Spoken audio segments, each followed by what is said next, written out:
Vamos lá então, pessoal, vamos pegar aqui então o nosso primeiro tipo de ligação química, a chamada ligação iônica ou eletrovalente.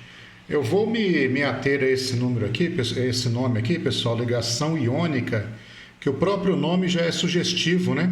É a ligação que acontece entre íons, tá certo? Então, como eu já expliquei para vocês, os íons podem ser tanto positivos quanto negativos, tá bom? Os positivos aí carinhosamente chamados de cátions e os negativos chamados de ânions, tudo bem? Então, pessoal, aqui é o seguinte, eu quero tentar explicar a formação do sal de cozinha, tá bom? Então, diretamente da tabela periódica, ó, eu vou pegar o sódio, que está aqui, ó, e vou pegar também o cloro, que está do outro lado da tabela periódica, ó. Então, deixa eu começar a brincadeira com o sódio primeiro, pessoal. Então, o que eu tenho aqui, ó? O sódio inicialmente neutro. O que significa isso? Que o número de prótons é igual ao número de elétrons. Então, se eu fizer a distribuição para o sódio, a distribuição eletrônica para o sódio, pessoal, eu preciso aqui, na verdade, do número atômico dele, né? Que é o número atômico 11, ó. Então, eu preciso distribuir 11 elétrons, tá bom? Então, fazendo toda aquela distribuição que eu já expliquei na primeira aula, na primeira parte da aula, eu chego à conclusão que a última camada do sódio tem um elétron. Ou seja, a última camada seria a camada M, com um elétron. O que vai acontecer com esse sódio, pessoal? Se ele perder esse único elétron que ele tem na sua última camada, a chamada camada de valência, olha como que vai ficar a configuração dele, pessoal. Não vai existir mais o 3s1 e nem a camada M igual a 1. Olha como que vai ficar, pessoal. Então, se ele perder esse único elétron que ele tem, a configuração dele vai ser essa daqui, ó. Então, se ele perdeu um elétron, ele se transforma no cátion de sódio. E qual que é a carga dele? A carga dele vai ser mais um. A gente coloca aqui em cima, ó. Ó, esse daqui que seria o quê? Seria o cátion de sódio, o íon positivo de sódio. Vocês perceberam que ele faz isso, pessoal, em conformidade com a regra do octeto? Relembrando o que eu passei na última aula, a regra do octeto, tendência que os átomos têm de ficarem com 8 elétrons na última camada. Como é que eles fazem isso? Ou eles podem fazer isso perdendo, ganhando ou compartilhando elétrons. Aqui nesse caso aqui, ó, foi perdendo.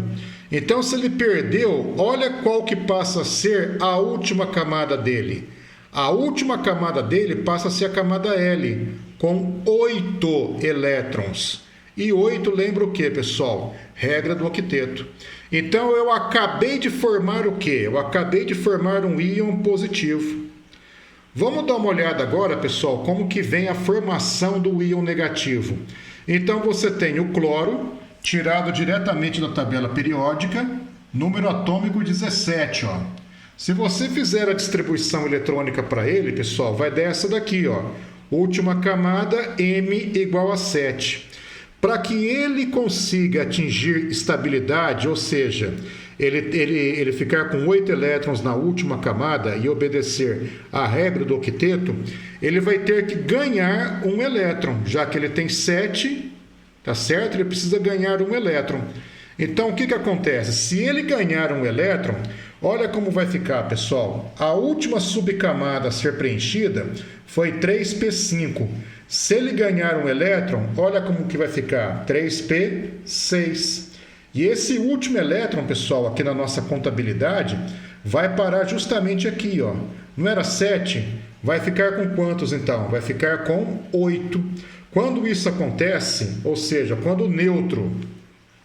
Eu acabei esquecendo de escrever aqui, né? Quando o neutro, o átomo neutro de cloro, olha lá, neutro, ele ganha um elétron, ele se transforma no ânion de cloro. Você pode colocar assim, ó, menos, ou então um menos. E aí você formou o quê? O Cl menos. Na química é o seguinte, pessoal, os opostos se atraem. Partículas com carga elétrica positiva serão atraídas por partículas de carga elétrica negativa e vice-versa. A isso nós chamamos de atração eletrostática.